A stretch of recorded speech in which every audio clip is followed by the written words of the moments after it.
예, 안녕하십니까, 실장맨입니다. 저번에 그 올란도 차량 리뷰를 했더니 참 생각지도 못하게 반응이 좋더라고요. 그리고 좋은 정보를 공유했던 것 같아서 이번에는 이제 또 제가 가지고 있는 차 중에 이제 그 G4 렉스턴 관련된 리뷰를 좀 하려고 합니다. 제 명의로 된 차 맞고요. 그 뭐 빌려온 건 아닙니다. 실질적으로 지금 한 대략 33,000 정도 이제 운행했습니다. 이제 차량 운행이 많다 보니까 좀 그런 경우가 있고요. 이 차는 거의 탈 때가 뭐 가족 단위로 놀러 갈 때나 아니면은 뭐 겨울에 눈 오면 올란도 차량으로는 이제 좀 힘들거든요, 이렇게 다니기가. 그래갖고 그럴 때 사용을 하고 있습니다. 제가 17년 9월 정도에 구매를 했고요. 17년 9월. 그리고 옵션은 그 거의 뭐 썬루프하고 저거는 뺐습니다. 그 뭐지, 옆에 그 전자로 이렇게 스텝 나오는 거 있잖아요. 그거만 빼고 뭐 이렇게 풀로 구매한 뭐 그런 차량으로 보시면 될 것 같습니다. 옵션은 그렇습니다. 제가 이 차량을 구매하게 된 계기랑 그리고 그때 당시에 이제 비교했던 거 이런 건데, 솔직히 이거는 뭐 신차로서 지금도 많이 판매를 하니까 많은 분들이 관심을 가지실 것 같기도 하고요. 그래서 괜찮을 것 같습니다. 첫 번째가, 비교를 했던 차량은 그때 당시에 이제 모하비였고, 모하비를 제가 그때 선택을 안 했던 게 뭐냐면 요소수가 들어가요.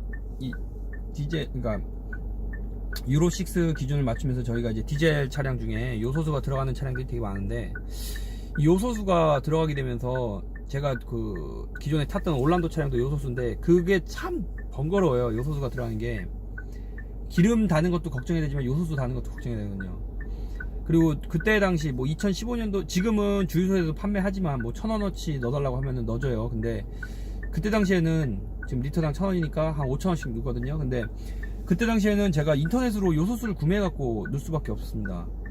그리고 요소수가 없으면 시동이 꺼지니까 뭐 이렇게 막 갑자기 요소수 관련된 경고등이 뜨면 되게 사람이 그 기름 없어갖고 막 경고등 뜬 것 같이 막 되게 불안하거든요.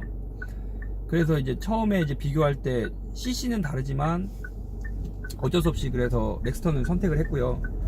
그리고 그 사람이 그 프레임 바디에 그 남자들의 그 로망이 저는 있다고 생각하거든요. 뭐 제가 뭐 나이대가 지금 이제 39 정도 됐는데, 이 그 프레임 바디만의 그 로망이 있어요. 저희 때 이제 가장 그 핫하게 탔던 게 이제 뭐 옛날 코란도, 구형 코란도, 아니면은 그 렉스턴, 뭐 그때는 이제 뭐 뉴렉이나 뭐 이런 것들 차량이었는데, 구렉하고 뉴렉 뭐 이런 것들.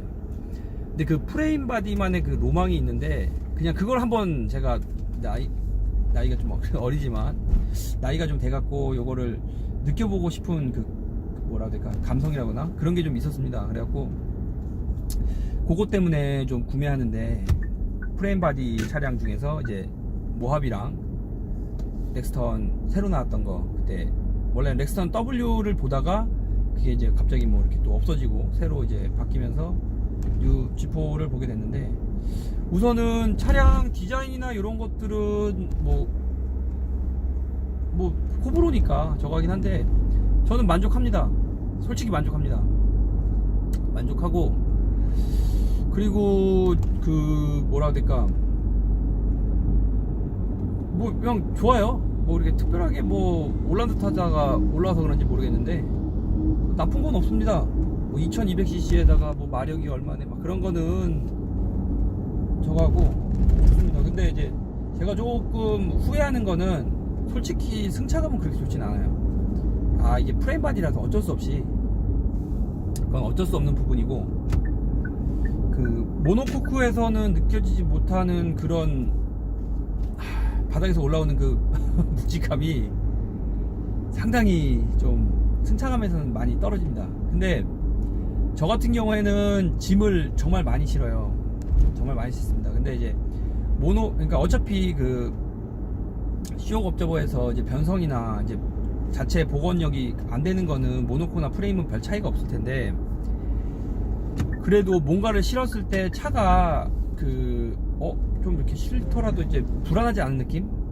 그런 거는 솔직히 이 렉스턴이 더 많습니다. 그리고 적재 공간도 훨씬 넓고, 그리고 이제 아까 처음에 얘기했지만은 저는 이 차량을 타는 게 겨울에 많이 타는데, 저는 차를 선택할 때 그 처음으로 그러니까 사람마다 이제 뭐든지 경제성, 뭐 안전성, 신뢰성 여러 가지를 비교해야 되는데, 저 같은 경우에는 이제 이 차량은 물론 뭐 프레임 바디가 뭐 차량 사고 시에 뭐 오히려 사망률이나 이런 것들이 높다는 이런 데이터도 있습니다. 근데 이제 그냥 그런 것까지 잘 모르는 일반인 입장에서는 그래도 프레임 바디 타면은 사고 나더라도 내가 살겠구나 하는 그런 거 있잖아요.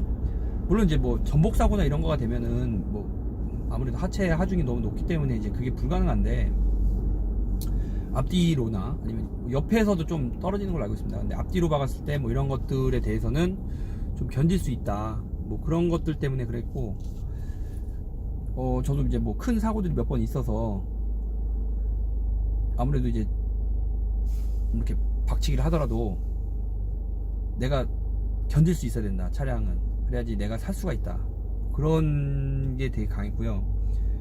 그리고 이제 이게 그 기계식이라고 하죠. 이게 버튼으로 이렇게 돌리는 게 있는데, 이따가 차량 내부 옵션이나 이런 것들은 다시 또 찍겠습니다. 이 버튼으로 돌리는 건데, 이게 사륜이다 보니까 저는 이제 그 직업 특성상 뻘이라든가 막 이런 데 갈 일이 좀 있습니다. 예, 정말로 있어요. 그래갖고 저도 차가 몇 번 빠진 적 있어요. 그러니까 논바닥이나 막 이런 데서 빠진 적이 있어갖고, 뭐 물론 레카를 부르면 되죠. 근데 이제 이게 참 어려운 게, 그 서울 시내에서는 전혀 문제가 없어요. 서울 시내에서는 문제가 없는 게, 레카를 부르면은 어차피 다 동네니까 다 알아요. 근데 자, 한번 보여드릴게요. 서울 시내가 아니라 이런 논바닥에서 빠지게 되면은 잘 안 찍혔나? 예. 그냥 이건 나중에 제가 찍어서 좀 하겠습니다. 서울 시내가 아니라 논바닥에서 찍게 되면은 전봇대 번호 보고 찾아야 돼요. 그걸 누가 찾아올지 몰라요. 진짜 찾아올 수가 없습니다. 전봇대에 있는 고유 번호를 일러주고 하던가, 물론 뭐 GPS 정보가 있어서 공유를 하겠지만, 그것도 오차 범위가 좀 있어서, 오차 범위가 있습니다. 그래서 그걸로 100% 다 막 이렇게 찾아올 수 있는 그런 상황은 안 됩니다. 저도 이제 막 비 오고 막 그런, 대부분 악천후 상황에서 그런 일이 많았는데, 막 비 오고 막 이러는데 아저씨 어디세요? 막 전화해갖고 막 그거 하면은, 그런 거를 겪어본 사람들은 압니다. 예, 그래서 저는 이 차량 타고선 뭐 뻘이든 뭐든 솔직히 들어갔을 때, 저 튜닝은 안 했습니다. 튜닝은 안 했는데, 그래도 뻘이나 이런 데 들어갔을 때 좀 나올 수 있는 거, 자신감, 그거는 있고요.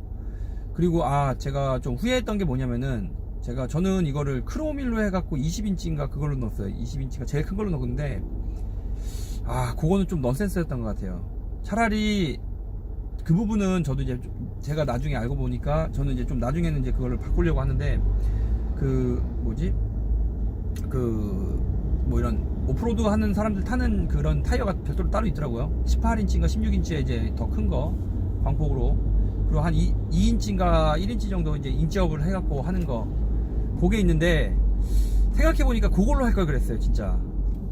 예, 이게 뭐 승차감은 어차피 그냥 별로고, 차라리 그런 타이어가 들어가면 그래도 승차감이 좀 낫더라고요. 제 친구가 그 렉스턴 스포츠를 사서 타고 있는데, 아무래도 공기가 많으니까 20인치보다는 공기가 많잖아요. 그래갖고 승차감은 훨씬 낫더라고요. 그 친구 걸 타보니까. 네. 그래서 저도 차라리 나도 이렇게 선택을 했을걸. 그래서 그런 뭐 어떻게 보면 깨알 정보죠. 깨알 정보 같은 것들을 좀 알려드리면 좋겠다. 물론 뭐 그런 게 아니라 뭐 자세나 이런 거를 또 중요시 하는 분들은 그러실 필요는 전혀 없고요. 네. 근데 그것도 뭐 자세는 나오더라고요. 자세 같은 거 나오고 하니까 하는데, 그리고 저는 이제 지금 한 33,000 정도 주행을 했는데, 특별하게 큰 문제가 있었던 적은 없습니다. 뭐 하자가 생긴 적도 없고, 뭐 갑자기 큰 뭐 이렇게 소음이나 이런 것들이 발생한 적도 없고, 뭐 신차들이 뭐 복불복이라고 하는데, 뭐 저도 좀 제가 둔감해서 그럴 수도 있는데 큰 문제는 없고요. 뭐 이따가 차 세워놓고 그 차량 옵션에 관련된 거는 별도로 찍어서 자세히 말씀드리도록 하겠습니다. 그리고 이 차가 뭐 이렇게 달리기 위한 차는 아니잖아요. 그러니까 물론 모든 차들 달리는 건 맞는데, 그 달린다는 게 이제 막 과속으로 막 달리는 차는 아니잖아요. 제가 이게 한 140, 150 뭐 이게 달릴 때도 있습니다. 고속도로 주행하다 보면요. 근데 평소에는 거의 뭐 80, 100? 뭐 그거 이상 나갈 일은 없어요. 그거는 이제 그런 걸 하려면 이제 승용차나 뭐 이렇게 그런 차를 타야 되겠죠. 근데 이제 그게 아니라 저는 그냥 그러니까 어디 그 목적이 뭐냐에 따라서 차량을 선택하는 게 맞는 것 같습니다. 목적이 뭐냐에 따라서. 예, 목적이 자기가 어떤 걸 할 건지. 전 이걸 타고 뭐 캠핑이나 이런 데도 많이 다니거든요, 주말에. 근데 아직 뭐 루프탑이나 이런 건 하진 않았어요. 근데 이제 그것도 이제 풍절음이나 아니면 뭐 이렇게 다니면서 이제 그 기우뚱거리는 게 뭐 더 심해질 것 같아서 이제 그런 것도 안 하는 것도 있지만, 목적이 뭐가 맞느냐에 따라서 달라지는 것 같습니다. 그리고 참조로 저는 모하비는 시승을 못 해봤습니다. 모하비는 시승을 못했어요. 그때 당시에 뭐 기아 가서 이제 혹시 모하비 시승 가능합니까 했더니 이렇게 많이 팔린 차가 뭐 별도 시승 차량이 있는 건 아니다. 뭐 그때 당시에 딜러가 그렇게 얘기해서 좀 마음이 좀 상했고요. 예. 상하죠. 안 상했습니까? 그리고 렉스턴은 가다가 이제 봤는데 차도 넓고 뭐 미국 차 같아요. 뒤에 처음에 봤을 때 저는 7인승인데 그건 5인승이었는데 뒤에가 되게 넓어서 뭐 그때 당시 이제 포드 익스플로러 뭐 이런 거 같은 경우에도 이제 그냥 보긴 했었는데 그건 안 사길 잘했던 것 같아요. 예. 이 사람이 연비라는 걸 무시할 수는 없습니다. 예. 연비라는 걸 무시할 수 없고 저 같은 경우에는 이것도 연비는 그렇게 좋진 않습니다. 제가 느끼기에 한 올란도가 뭐 여기 뜨는 게 있거든요. 거기서 한 16, 17 정도 뜨고 이게 뭐 한 11, 10 정도 뜨는데 실질적으로 들어가는 기름값이나 이런 걸 봐도 한 3분의 2 효율이 떨어지는 게 같아요. 그러니까 만약에 올란도가 100이라고 하면 요거는 한 3분의 2, 극단적일 때는 2분의 1까지도 떨어지는 것 같은데 뭐 연비는 정말 뭐 그렇게 좋진 않습니다. 근데 이게 만약에 가솔린이었으면 더 안 좋았겠죠. 아시는 분 중에 이제 그 포드 익스플로러 타시는 분 계시는데 뭐 그냥 크고 다 좋아서 잘 샀는데 근데 제 개인적으로 그 휘발유 차량하고 경유 차량의 그 장단점은 분명히 있는 것 같아요. 연비나 이런 것도 있겠지만, 그러니까 사람이 그게 처음에 돈이 들더라도, 그러니까 뭐냐면은 가솔린 엔진 차량이 디젤 엔진 차량보다는 더 쌉니다. 예, 엔진적인 구조 차이에서 더 싸요. 처음에 들어가는 비용도 대략 가격 차이가 있습니다. 그러니까 옛날 오토하고 스틱하고의 차이라고 보셔도 될 것 같고요. 그리고 저는 만약에 제가 중고차를 산다고 하면 저는 가솔린 엔진 차를 살 것 같아요. 왜 그러냐면은 유지보수 측면에서 그 가솔린보다 디젤이 뭐 비용이 더 들어가는 것 같고요. 예, 뭐 실질적으로 느끼게도 왜냐면은 그냥 간단하게 인젝터 펌프라고 하죠, 디젤은. 그리고 가솔린 같은 경우에는 그 스타트 모터 점화 플러그라고 하는데 뭐 요거에서도 가격 차이가 충분히 있으니까 그런 것도 있는 것 같고, 그리고 아무래도 엔진에 그 떼끼는 게 조금 더 가솔린이 덜 하잖아요. 청소도 더 낫고. 그래서 디젤은 들어올 수밖에 없는 것 같아요. 그래갖고 뭐 끼는 게 있으니까 그런 것 때문에 좀 감안을 해야 되지 않나, 뭐 그런 생각입니다. 그런 것들을 보면 저는 가솔린 엔진이 더 나은 것 같아요. 근데 이제 장단점이 다 있으니까 단순하게 그것만으로 비교할 수는 없고, 계속 얘기 드리지만 자신의 목적에 맞는 차량을 구매하는 게 정말 맞는 것 같습니다. 자신의 목적에 맞는 차량을 구매하는 게 맞는 것 같습니다. 그리고 제가 다시 이제 더 차량 세우고 이동하면서 정리된 것들을 다시 한번 더 찍도록 하겠습니다.